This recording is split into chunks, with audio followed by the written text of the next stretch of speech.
Kate and I'm a registered dietitian. For this cooking video today, before we start, I'd like to talk a little bit about pantry staples, what I keep in my pantry, and how to make a really easy meal. So some of the things that I pretty much always have on hand are garlic and onions, which obviously don't last forever, but they don't have to be refrigerated and they do last for quite a while. I just keep mine on a bowl on the countertop. Other things that I keep in my pantry are a few different kinds of beans. So right now I happen to have a can of black beans, and then I have pinto beans and kidney beans that are dried. You can do either. I tend to find that dried beans are less expensive, but you do have to kind of think ahead if you're going to use them. So you can either soak them in a bowl of water in your fridge overnight, or you can boil them and leave them sit in the water for an hour on your stove and then put them into your recipe. But they do take a while to cook. So you do have to kind of think ahead if you're going to use dried beans. Canned beans are ready to go. They're already cooked. But you do have to watch out with canned beans because they're usually canned in a pretty salty liquid. So I happen to have low sodium black beans here, but I would still rinse them off in your sink before you use them to get rid of that excess salt.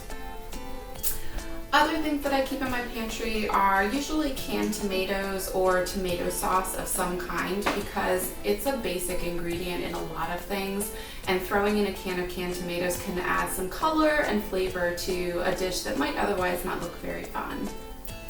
I also keep a variety of grains in my cupboard most of the time. So I happen to have rice and barley right now, but whole wheat pasta of different shapes is a good thing to keep around. It makes an easy meal, and you could really use any other grain. Quinoa is a good one to have around. Couscous is a fun little pasta that easily can be added to dishes. So having a variety of these starch basics around is a good idea. So we've got our grain food group, a vegetable of some kind. We have beans, which provide us with protein and fiber. And then on top of all that, you want to have something that's going to make your meal taste really good. So salt and pepper for sure. I happen to have sea salt and kosher salt in my kitchen right now. I like that it has a big granule, and so you kind of get those pops of saltiness in whatever you're eating. But regular table salt is fine too. I know this isn't a pantry item, but I like to keep a lemon or a couple of limes in my fridge pretty much all the time because squeezing a lemon over a dish can really add some freshness and brightness that might not otherwise be there. So these are some of the things that I keep around all the time, and this helps me to make meals on short notice without too much forethought that are still balanced. So if you think about my plate, that little symbol that the USDA is using to help people eat healthfully, you have grains, protein, vegetables, and fruit. And so you want to try to get all of those components into your meal. And having already 3 of those areas covered here is really helpful. So if I was going to make a whole meal with these things here, I might make some rice and beans with some tomato sauce, a little bit of chopped onion and garlic in the pan, seasoned with salt and pepper, and then I would serve some type of fruit on the side to make sure that I was getting all of my food groups. Today for our pantry staples recipe, we're going to be making tuna and white beans on grilled bread. This is my assistant, Evie. She's going to be helping me. For our recipe, we need sliced bread of some kind. This recipe makes enough to serve 4 people, so you'll need 4 slices of bread. Whatever bread you happen to have at home will be fine, but whole grain would be preferable because it has more fiber and B vitamins for you. Other things that you'll need are a white bean. Today we're using chickpeas or garbanzo beans because we really like them here. Or you could use cannellini beans, Great Northern beans, but any kind of white bean that you have or like will be great. You also need a can of tuna. And again, any kind of tuna that you prefer is fine, but canned tuna is a nice thing to keep in your pantry because it does make a really easy lunch. You can really quickly make a tuna salad sandwich. You can throw tuna on top of a salad, or make something like this. You'll need olive oil. which along with the tuna are offering you fats that are good for your heart. So the tuna is high in omega-3 fatty acids, so you've got tuna and olive oil. Yeah, they're good for your heart. That are going to be really healthy for you. We also need some pepper, salt, and a lemon. The equipment that Evie really likes lemons. The equipment that you're going to need are a can opener, which I've clearly already opened my cans of beans and my tuna, and I've rinsed my beans and squeezed out the water from my tuna, but you will need a can opener. You also need either a knife or some sharp scissors to chop up your basil, and also to just cut your lemon in half to squeeze the juice out. You'll need a tablespoon or just a regular spoon if you have it. And what I'm going to use to zest my lemon is a microplane, so if you have one, great, but if not, you could use the small side of a cheese grater, or if you don't have anything to zest the lemon with, just skip that part. It's okay, just use the lemon juice. And then I have a handy little tiny sieve right here that I like to squeeze my lemons over, because that way I make sure there's no seeds in whatever I'm making, but you could also just use your hand like this. Squeeze, squeeze, squeeze. The first step is to combine your beans with the canned tuna. Give it a good stir around. This is a great job for your little assistant to do.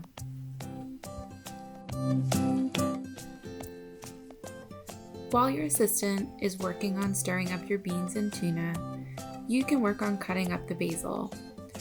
What I'm doing is I'm layering the leaves of basil on top of each other, rolling them up into a little tube, and then just cutting them real quick with my kitchen scissors. If you don't have a nice sharp pair of kitchen scissors, you can just slice your basil with a knife. And then take your good handful of basil and sprinkle it right in with your tuna and beans, and give it a good stir. The nice thing about this recipe is that it's really flexible, so you can kind of be creative with it. Some of the things that you could add would be red onion, chopped up fresh tomatoes, some type of cheese that you like, or you could switch out the basil if that's not your favorite and try something else like parsley. You could even add some different spices or chopped jalapeno to your lemon dressing. You can really do whatever you want with it to make it taste good for you and your family. Once everything is stirred up, take your lemon and roll it across the table a few times. This helps release the juices inside the lemon. Using your microplane or your cheese grater, grate the lemon zest off of the whole lemon. If you are using a microplane or a grater, just remember that these items are pretty sharp, so this might be a good job for your grown-up to do. Once you have the whole lemon zested, put the zest either directly into your tuna and beans, or you can put it into a little bowl or measuring cup on the side like I have there.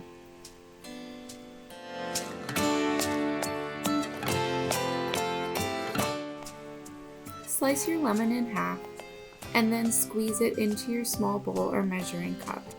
I like to use a small colander to catch all of the seeds and any lemon pulp that I accidentally squeeze out, but you could also just squeeze the lemon into your other hand and catch the seeds that way.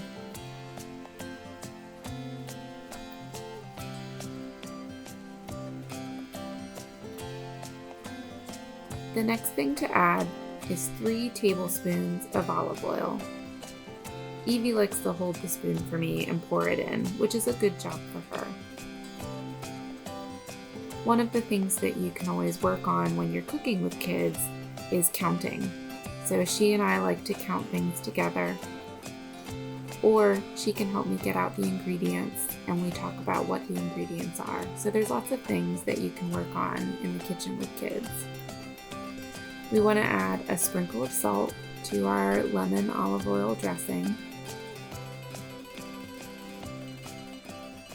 and also a good few grinds of black pepper. We like a lot of black pepper here, so we're going to give it a few grinds. but add as much salt or pepper as tastes good to you. Once you have your lemon zest, lemon juice, and olive oil with your salt and pepper, mix it together and then pour it over the top of your tuna and beans and basil.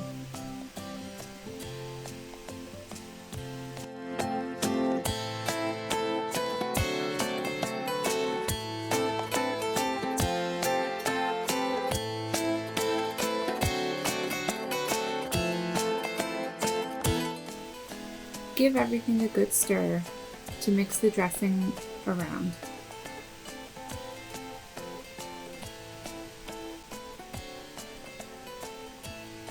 The next step is to grill your bread.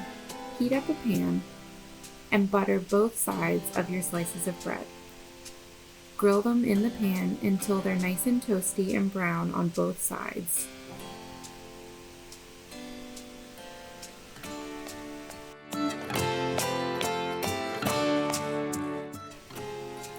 Once you've taken your grilled bread out of the pan, scoop some of your tuna and bean mix onto the top of the bread. Be generous with the amount that you put on top. One of the other things that you could do with this recipe is to put a slice of cheddar cheese on top and then put the bread on a cookie sheet under the broiler for a few minutes, and you kind of have a fancy tuna melt. So that's our tuna and white bean on grilled bread recipe using pantry staples.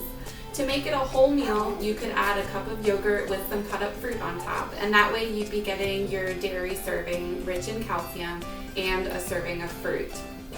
Thanks for watching our video. We hope you have fun trying it at home. Bye! Bye.